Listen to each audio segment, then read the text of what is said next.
നമ്മുടെ മക്കളുടെ ഈമാൻ നശിപ്പിക്കുന്ന തരത്തിൽ പരിശുദ്ധമായ ഇസ്ലാമിന്റെ പാരമ്പര്യങ്ങളെ നഷ്ടപ്പെടുത്തുന്ന മദ്രസ സംവിധാനങ്ങളിലേക്ക് പറഞ്ഞയക്കരുത്. ബിദ്അത്തുകാരന്റെ മദ്രസയിലേക്ക്, പുത്തൻവാദിയുടെ മദ്രസയിലേക്ക് നമ്മുടെ മക്കളെ പറഞ്ഞയക്കരുത്. അതിലൂടെ അവന്റെ ഈമാനിനെയാണ് നിങ്ങൾ നശിപ്പിച്ചു കളയുന്നത്.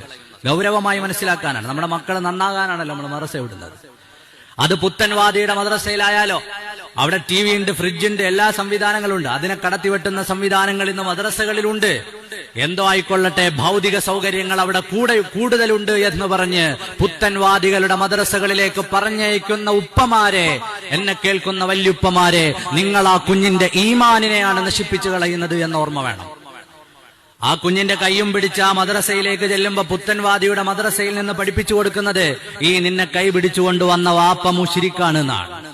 ആ വാപ്പയുടെ വാപ്പയില്ലേ, ആ വാപ്പയുടെ വല്യുപ്പമാര് തലമുറകളില്ലേ, കണ്ടന്തരപ്പള്ളിയുടെ പരിസരത്ത് കിടക്കുന്നവർ, നമ്മുടെ പള്ളികളുടെ ഖബർസ്ഥാനുകളിൽ കിടക്കുന്ന വല്യുപ്പമാരില്ലേ, അവരൊക്കെ കാഫിറുകളും മുശ്രിക്കുകളുമാണ് എന്ന് പറയുന്ന മദ്രസ സംവിധാനങ്ങളിൽ കൊണ്ടുപോയിരുത്തി നിങ്ങളുടെ മകന് എന്ത് ഈമാൻ ഉണ്ടാകുമെന്നാണ് നിങ്ങൾ വിചാരിക്കുന്നത്?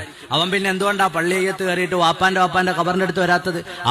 അവൻ മദ്രസയിൽ പഠിച്ചത് ഈ പള്ളിയത്ത് സ്വലാത്തും ദിക്റും മൗലിദും മാലയൊക്കെ ചൊല്ലി മരണപ്പെട്ടുപോയ, കെലിമ ചൊല്ലി മരിച്ച വല്യുപ്പമാരൊക്കെ മുശ്രിക്കും കാഫിറുമാണ്. എന്തിനാണ് ഈ മുശ്രിക്കിന്റെയും കാഫിറിന്റെയും ഖബറിന്റെ അടുത്ത് വന്ന് സലാം പറഞ്ഞു ദ്വാരക്കുന്നത്? പലരും വിചാരിക്കുന്നത് ഇത് നിസ്സാരമായ കാര്യമാണെന്നാണ്. നമ്മുടെ കുഞ്ഞുങ്ങളുടെ ഈമാൻ നശിപ്പിച്ചു കളയരുത്. പുത്തൻവാദികളുടെ മദ്രസകളിലേക്ക് കൊണ്ടുപോയി അവന്റെ ഈമാനും തഖ്വയും അള്ളാഹുവുമായുള്ള ബന്ധവും ഹബീബായ നബി തങ്ങളോടുള്ള മഹബ്ബത്തും നശിപ്പിച്ചു കളയരുത്.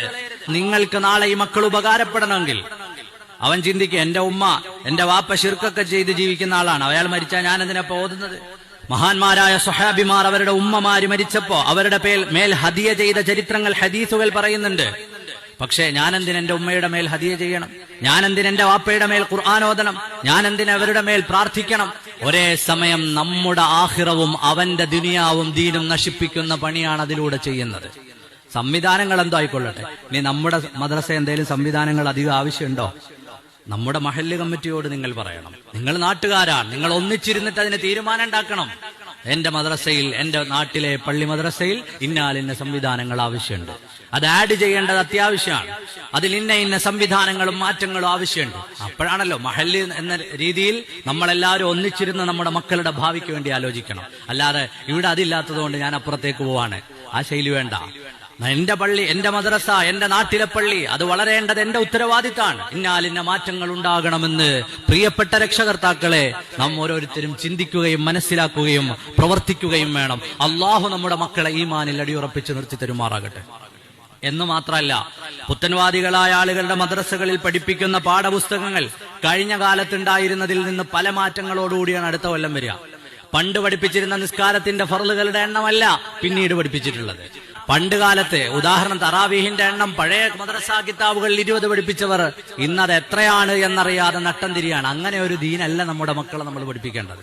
അന്നും ഇന്നും എന്നും നമ്മുടെ നാട്ടിലെ സമസ്ത കേരള ജംഇയ്യത്തുൽ ഉലമയുടെ കീഴിൽ പ്രവർത്തിക്കുന്ന മദ്രസാ ബോർഡുകൾ, സുന്നി ജംഇയ്യത്തുൽ ഉലമയുടെ മദ്രസകൾ, ദക്ഷിണ കേരള ജംഇയ്യത്തുൽ ഉലമയുടെ മദ്രസകൾ, സംസ്ഥാന കേരള ജംഇയ്യത്തുൽ ഉലമയുടെ മദ്രസകൾ, പാരമ്പര്യം മുറുകെ പിടിച്ചു വരുന്ന ഏത് സംവിധാനത്തിലും നിങ്ങൾ പഠിപ്പിച്ചോളൂ. പക്ഷേ നിങ്ങളുടെ മക്കളെ പുത്തൻവാദികളായ കവറിന്റെ ചട്ടയിൽ പടം കൂടുതലുള്ളതുകൊണ്ട്, കളർ കൂടുതലുള്ളതുകൊണ്ട്, നല്ല ക്വാളിറ്റി പ്രിന്റിൽ പുസ്തകങ്ങൾ അടിച്ചു വരുന്നതുകൊണ്ട് ആ മകന്റെ ഈമാൻ നഷ്ടപ്പെടുത്തുന്ന പണി ഒരു രക്ഷകർത്താവും ചെയ്യരുത്.